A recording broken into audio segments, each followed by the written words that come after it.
Tonight on Newsfeed. President Mary Sue Coleman clears up a rumor that she is applying for the NCAA president position.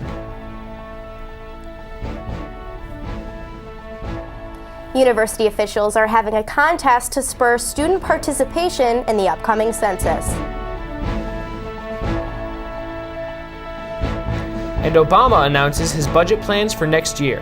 What this will mean for the state of Michigan coming up. All this and more on Ann Arbor's only local newscast. Newsfeed starts now.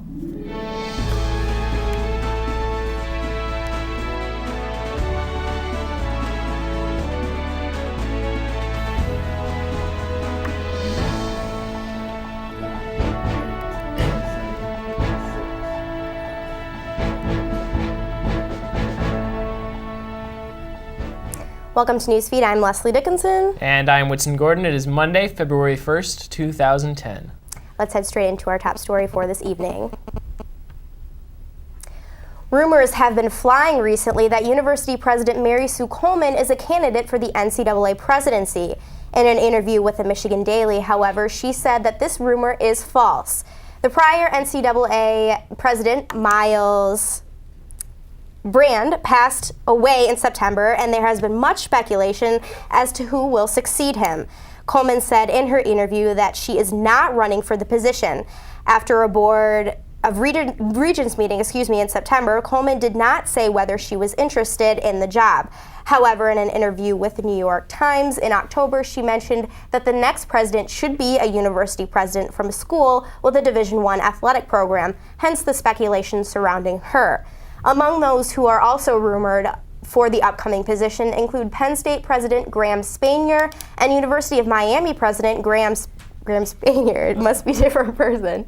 The NCAA expects to name a successor by this summer before the start of the next academic year. I didn't hear actually that rumor. I was kind of surprised. First I heard of it, it was being debunked. So I thought it was interesting. Yeah, it is interesting, but it sounds like she is definitely going to stick here, and she's very dedicated to our university. So. Yeah, I can't imagine her anywhere else but here. Yeah, exactly. In campus news, university administrators held a town hall meeting last week to discuss environmental sustainability on campus. The university's Graham Environmental Sustainability Institute and the newly formed Office of Campus Sustainability hosted the meeting. The meeting aimed to introduce and invite discussion on a new initiative on campus. Members of the group are discussing ways to increase the university's commitment to the environment through research. Panelists at the meeting talked about the project's goals from both operational and academic perspectives. Around 200 students, faculty, and staff members attended the event. Those who submit their ideas or suggestions for the committee to the Graham Institute's website. Before the earthquake hit Haiti on January 12th, Ann Arbor's New Life Church planned to travel to Haiti for an alternative spring break trip. Carl Jansen, who is the co-leader of the group, stated because of the earthquake, their trip is postponed. University officials have also cautioned against students going to Haiti now. Though undergraduate students are prohibited from traveling to the country with university resources, graduate and professional students can. Some student organizations have funded other ways to help Haiti relief by raising money. And the university is in the midst of the process of being reaccredited by the Higher Learning Commission. The Higher Learning Commission is a non-governmental agency that ensures all colleges throughout the Midwest will meet certain standards. The reaccreditation process takes place every 10 years and consists of two parts. The first is an internal report of the university, and the second, a campus visit, which is scheduled for March 15th through the 17th. Each institution's report contains 5 criteria mandated by the Commission, focusing on different aspects of the university. The university's mission, preparedness for the future, in-classroom experience, out-of-classroom engagement, and application of knowledge. U of M today launched a contest aimed at increasing student participation in the 2010 census. The contest is sponsored by the Office of the Provost and the Institute for Social Research. It offers $3,000 in prizes for short videos designed to spur student participation in the census. Historically, student neighborhoods in Ann Arbor and other college towns have some of the worst mail response rates for census forms. This can result in lower population counts for affected cities and less funding from federal agencies. details for the contests are on the university's website, and the university and census.umich.edu. Contest entries are due March 8th. U of M and Michigan State announced the finalized plans for an outdoor hockey game to be played December 11, 2010 at Michigan Stadium. The event has been officially dubbed the Big Chill at the Big House. The last time the two hockey teams played outdoors was in 2001 at Spartan Stadium, an event known as the Cold War. That game ended in a 3-3 tie. The Big Chill is expected to break the world record attendance at a hockey game of 74,544, which was set at the 2001 rivalry game. Though Michigan coach Red Bernstein's contract is uncertain for next season, Bernstein stated, "I'll be at the game even if I'm not coaching it." University of Michigan athletics dominated the summer 2008 Olympics with Michael Phelps' success. Wolverine athletes are now gearing up for this year's Winter Olympics. Ice skating pairs Merrill Davis and Charlie White, along with Evan Bates and Emily Samuelson, have their eyes on Vancouver. The four students are taking off the semester to focus on skating competitions.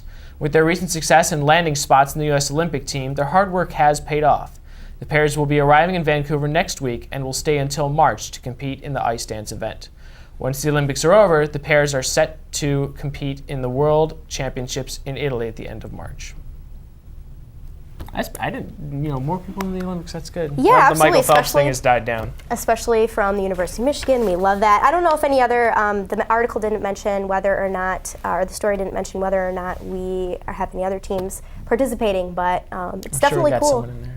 Yeah, I'm sure in one of the other winter sports, especially coming from Michigan where there's always snow and it's always winter, it seems like. Yeah. So. Anyway, this week, Michigan Idol started up back on campus, and I got a chance to go down there and see some of the performers and talk to the people who are running events. So let's see what they had to say. Warm up your vocal cords because Michigan Idol is back on campus this week. Michigan Idol, sponsored by University Arts and Programs, is an event for Michigan students to sing in an American Idol-style competition for a $400 prize. The vocal styles range everywhere from pop to classical. And this journey that we're on, how far we've come and I. The goal isn't to be exactly like American Idol, but to provide a fun environment for students to perform and be entertained. It's open to all students. You don't have to have a musical background. You don't have to be majoring in music.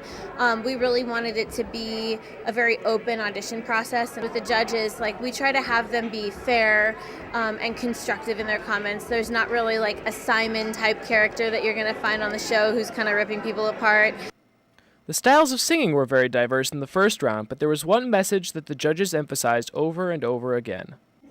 Just find a way that this song fits your voice and just go with that. No matter if it's the way that she sings it, just find where it starts best for you and just go with that. You're a super pretty girl. You just need to have confidence. The competition progresses over 3 weeks and culminates in the finale, which this year includes a performance and guest judging by John Peter Lewis, a finalist from American Idol Season 2. I think it's a great way to see the talent that exists on U of M's campus, but I also think it's really entertaining. I mean, you never know what people are going to do once they get on stage. From the dozens of contestants that competed, 25 were picked to compete in the semifinals next Thursday here in the Michigan League basement, the week after which the top 10 will be picked to compete in the Michigan League ballroom in the finals. Both events are free and start at 9 o'clock. For Wolf TV, I'm Whitson Gordon. Yeah, so it was really cool. Actually, I highly recommend that everyone goes. The almost everyone there was very talented. Really? It was actually, it was long, but there were like 70 people there to compete, and they were all very good. So. That's good, because you never know what you're going to get. Sometimes maybe people do it as a joke. That's definitely true, and in the past years, it's been pretty hit or miss. And it's been more like American Idol, where they have a lot of not so good people up there, and they're funny to a point. Because that makes it entertaining. Yeah, But we actually have Dave tonight in the studio with us to give us a sneak peek at our weather. So Dave, give us a little sneak peek. Thanks, guys. Currently outside your window right now, we're looking at 25 degrees under some mostly cloudy skies.